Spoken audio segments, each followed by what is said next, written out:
इब्तिदा है रब्बुल जलाल के बरकत नाम से जो दिलों के बेद खूब जानता है। अस्सलाम वालेकुम। हम 1988 में जब 9वीं क्लास में पढ़ते थे, उस वक्त स्कूल यूनिफॉर्म में कैमल के शलवार कमीज और सफ़ेद जूते होते थे। हेडमास्टर साहब यूनिफॉर्म के मामले में बहुत सख्ती से पेश आते थे, इसलिए तमाम तलबा यूनिफॉर्म पहन कर आते थे, सिवाय 2-1 के जो गरीब होते थे। एक दिन सुबह की असम्बली के दौरान मैट्रिक के तालिब इल्म बेखुमिल बगैर यूनिफॉर्म के असम्बली की कतार में खड़ा था।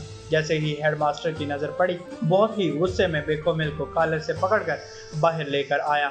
हेडमास्टर का गुस्सा देखते हुए बेखुमिल जोर जोर से कहने लगा, साईं मेरी बात सुने साईं, मेरा बाप बासुमिल गरीब आदमी है, वो मुझे कहाँ से यूनिफॉर्म और जूते लेकर दे सकता है। मुझे आप मारे नहीं, मैं कल से स्कूल नहीं आऊँगा। हेडमास्टर उस्ताद गुलाम हैदर खोखर ने उसे छोड़ दिया और स्टेज पर चढ़कर तमाम तलबा से मुखातिब हुए। असेंबली के बाद बेखुमिल एक क्लास में आएगा। आज आपको जो खर्ची मिली है वो आप बेखुमिल को दे देना ताकि वो यूनिफॉर्म खरीद सके। मेरे पास हस्बे मामूल 8 आने जेब खर्च मिलता था। सोचा आज के दिन समोसा नहीं खाऊंगा, वो मैं बेखुमिल को दे दूंगा। क्लास में अभी बैठे ही थे कि क्लास के टीचर उस्ताद फ़कीर मोहम्मद हयात हसबानी क्लास में आ गए।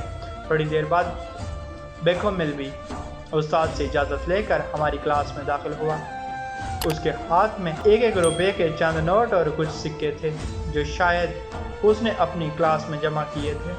उस्ताद फ़कीर मोहम्मद हयात हसबानी बहुत गुस्से में मना करते हुए कि कोई भी उसको पैसे नहीं देगा और बेखुमिल की जानिब देखते हुए गुस्से में कहा, डूब नहीं मरते जो भीख मांगते फिरते हो?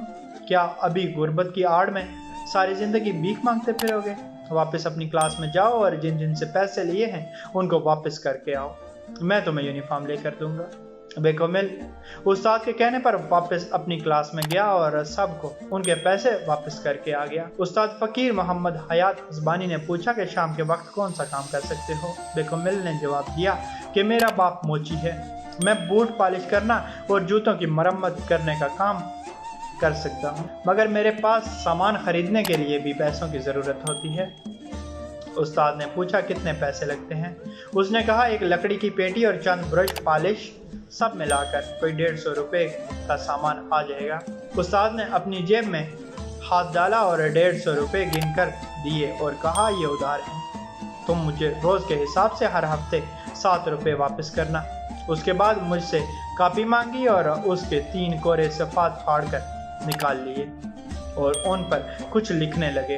तीनों चिट्ठियाँ बेखुमिल को देते हुए कहा, एक चिट्ठी रशीद पंजाबी को देना, वो तुम्हें कपड़ा देगा और तुम्हें 1 रुपये रोज़ाना के हिसाब से उसका कर्ज वापस करना है। दूसरी चिट्ठी खालिक दिन मंगा को देना, वो तुझे बूट देगा, उसे भी 1 रुपया रोज़ के हिसाब से कर्ज वापस करना है।